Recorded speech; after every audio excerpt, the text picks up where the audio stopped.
जय हिंद दोस्तों, मैं हूं मेजर गौरवारी और आप देख रहे हैं मेजरली राइट। दोस्तों, जापान ने अपना रक्षा बजट बहुत ज्यादा बढ़ा दिया है, बहुत ज्यादा। There is an exponential rise in Japan defence budget और आज की तारीख में कहते हैं कि जापान का जो बजट है दोस्तों, दैट इज $59 बिलियन, 59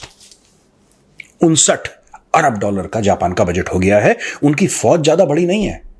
जैसे भारत की आर्मी है, भारत की आर्मी 1.2 मिलियन है, कि मतलब आप लगा लीजिए 12-12.5 लाख की इंडियन आर्मी है। मैं नेवी एयरफोर्स की बात नहीं कर रहा, मैं मैन पावर की बात कर रहा हूं, आर्मी की। जो जापान की फोर्सेस हैं या जापान की जो आर्मी है, 1.5-2 लाख की होगी। 2 लाख लगा लो, इंक्लूडिंग रिजर्व्स लगा लो, इंक्लूडिंग रिजर्व्स तो बहुत छोटी है। लेकिन जापान ने बोला है कि हम टेक्नोलॉजी में ज्यादा पैसा लगाएंगे। तो बात कर रहे हैं सैटेलाइट्स की, बात कर रहे हैं सप्लाई चेन्स की, लॉजिस्टिक्स की, वो बात कर रहे हैं आर्टिफिशियल इंटेलिजेंस की, इन सब की बातें कर रहे हैं। वहां पे चाइना जो है वो बहुत परेशान हो गया और चाइना कह रहा है कि जापान को रिफ्लेक्ट करना चाहिए, उसका मिलिटरिस्टिक पास्ट है। जापानियों ने चीनियों की मुंडियां उड़ाई थी ना बहुत पहले, हावी हो गए थे उनके ऊपर बहुत बुरी तरीके से।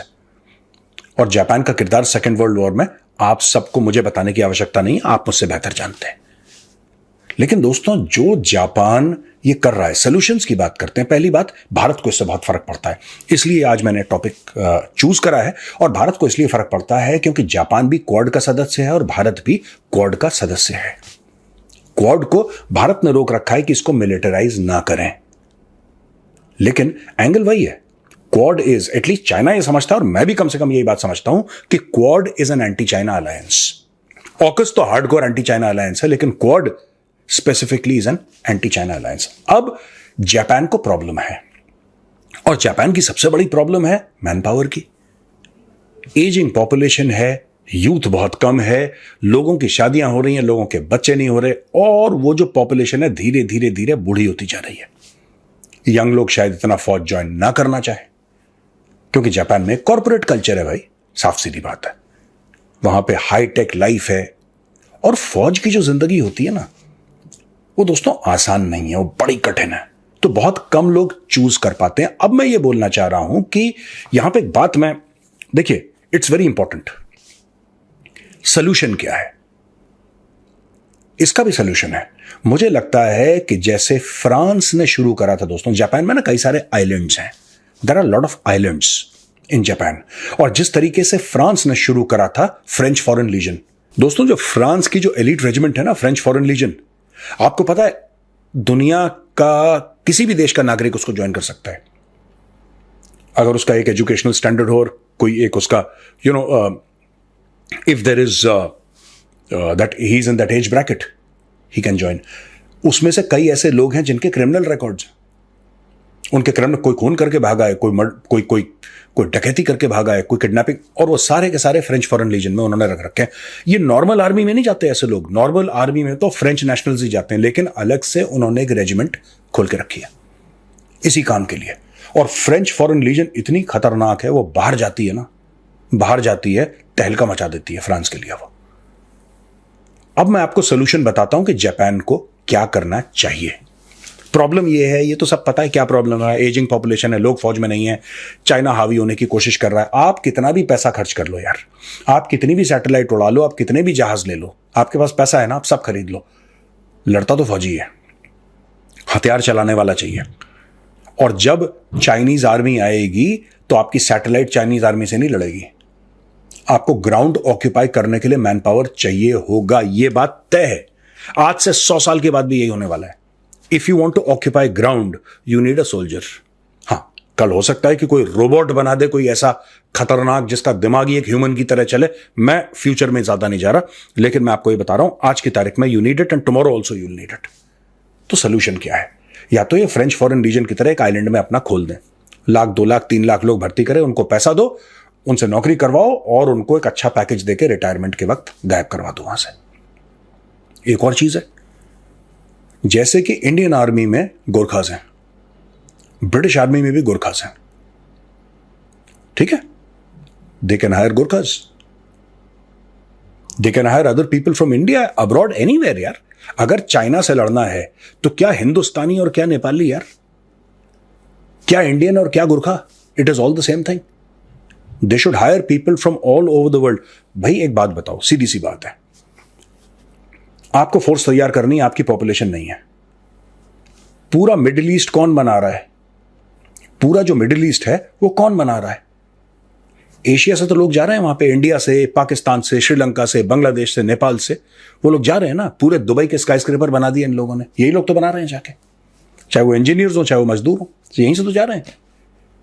कतर ने वर्ल्ड कप फुटबॉल का जो करा था वहां पे, किसने बनाया वो सब? वो इतने बड़े बड़े स्टेडियम आलीशान और वो एयर कंडीशन हाउसिंग किसने बनाई? हम ही लोगों ने तो बनाई है, साउथ एशिया के लोगों ने तो मिलकर बनाई है। Japan should have a list of friendly countries. अब जैसे देखिए, 1 लाख इंडियंस को इजराइल ले गया, आपने अखबार में पढ़ा होगा, 1 लाख इंडियंस को इजराइल ले गया, बोला कि साहब हमें चाहिए, हमने पैलेस्टीनियंस को निकाल दिया। Japan should say that okay, these are friendly countries, right? ये जो देश हैं ये फ्रेंडली हैं, हम एक मल्टीनेशनल फोर्स खड़ी कर रहे हैं। देखिए, पहला तो मैंने आपको ऑप्शन दिया फ्रेंच फॉरेन लीजन टाइप का कि सब आ जाओ जी, चोर उचक्के मर्डरर जितने भी हैं, वो करता है फ्रांस, जापान भी करे, कौन रोक सकता है जापान को? एक तो ये चीज है। अगर जापान वो नहीं करना चाहता तो वैसे भी एक मल्टीनेशनल फोर्स आप खड़ी कर सकते हैं, उनके लिए ट्रेनिंग एकेडमी बनाइए, उनको ट्रेन करिए और अपने रेजिमेंट्स वहां पे तैयार करिए, अपनी रेजिमेंट्स तैयार करिए। आप बोलिए कि साहब this is what we want, और यहां पे हम 5 लाख की फौज खड़ी कर रहे हैं, यहां पे 5 लाख की हमारी फौज है, इन आइलैंड्स में 5 लाख की फौज, बैरक ही बैरक है, यहां पे कुछ नहीं है, फौजी रहते हैं, और हम इनको फंड करेंगे, हम उनको बढ़िया तनख्वाहें देंगे, और एक बार उसने 20 साल अपने पूरे कर लिए, जितने भी साल पूरे कर लिए, एक मोटा पैकेज देके उनको वापस भेज देंगे अपने देश वापस, और twice a year they can go home on leave and we will air fare and flight tickets हम उनको देंगे। एक पूरा इकोसिस्टम बनाना पड़ेगा फौज का जापान में। तीसरी चीज, अगर जापान ये सब ना करना चाहे, मैं तो कह रहा हूं कि Japan can sign an agreement with India and give one of its islands to India, and India should set up a theater command there on one of the bigger islands. Have an aircraft carrier, तीसरा आपका बन ही रहा है, have a carrier group, have your navy, have your air force, have your army, have everybody there.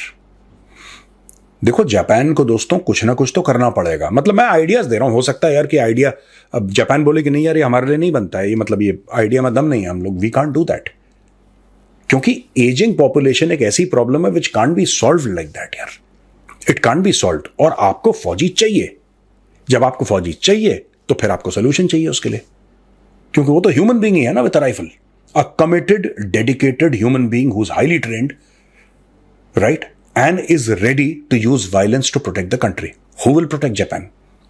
Because Japanese are, they don't have children any longer, बहुत कम है वहां पे, पॉपुलेशन रैपिड डिक्लाइन है।